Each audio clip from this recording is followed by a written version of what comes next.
অনেকদিন পর একটু ঘুরতে বের হয়েছিলাম, তো সুন্দর একটা প্লেস খুঁজতেছিলাম যেখানে গিয়ে খাওয়া দাওয়াও করা যাবে, আবার একটু ঘোরাঘুরিও করা যাবে। তো আমরা গেছিলাম বৈকাল ক্যাফে অ্যান্ড রেস্টুরেন্টে। তো সেইখানে গিয়ে কি কি করলাম, কি খাওয়া দাওয়া করলাম, সেটা নিয়েই থাকছে আজকের ভিডিওটা। তো সম্পূর্ণ ভিডিওটা দেখেন, তাইলেই বুঝতে পারবেন। আসসালামু আলাইকুম, কেমন আছেন সবাই? আশা করি ভালো আছেন। আমিও আলহামদুলিল্লাহ ভালো আছি। কিছুদিন ধরে আমি একটু বাইরে যাইতে চাইছিলাম, যে কাছের মধ্যেই যাব, খাওয়া দাওয়া হবে, বাট প্লেসটাও অনেক সুন্দর হবে, কিছু ছবি তুলতে পারবো।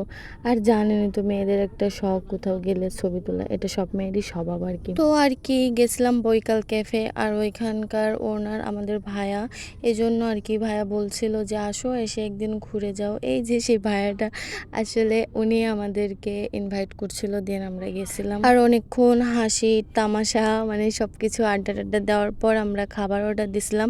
আর একটা কথা কি, আমি এর আগেও অনেক রেস্টুরেন্টে গেছি, বাট এখানকার খাবারের মানটা অনেক বেশি ভালো।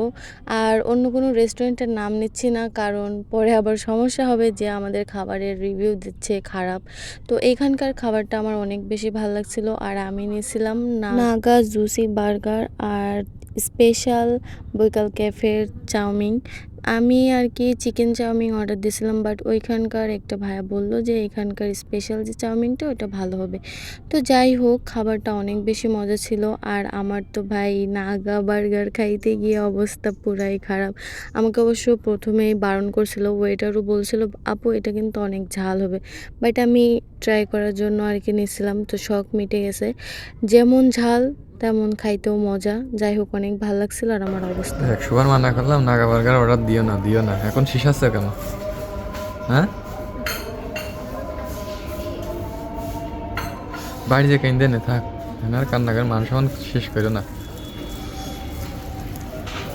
তো যাই হোক, কান্নাকাটি শেষ করে পুরো রেস্টুরেন্টটা দেখায়, খুবই সুন্দর করে ডেকোরেট করা, এবং বাচ্চাদের জন্য আলাদা করে স্পেস করা আছে, যেখানে বাচ্চারা গিয়ে খেলাধুলাও করতে পারবে। তো যাই হোক, আমাদের গল্প গুজব করতে করতেই রাত 8টা বেজে গেছিলো। আর বাসায় যাওয়ারও দরকার অনেক ছিল, তাড়া ছিল। তো এই জন্য আর কি আমরা বের হয়ে গেছিলাম অনেক 8টার দিকেই। তো যারা ঝিনাইদহের মধ্যে আছেন, অবশ্যই বৈকাল ক্যাফে রেস্টুরেন্টে গিয়ে একবার ভিজিট করে আসবেন। আল্লাহ হাফেজ।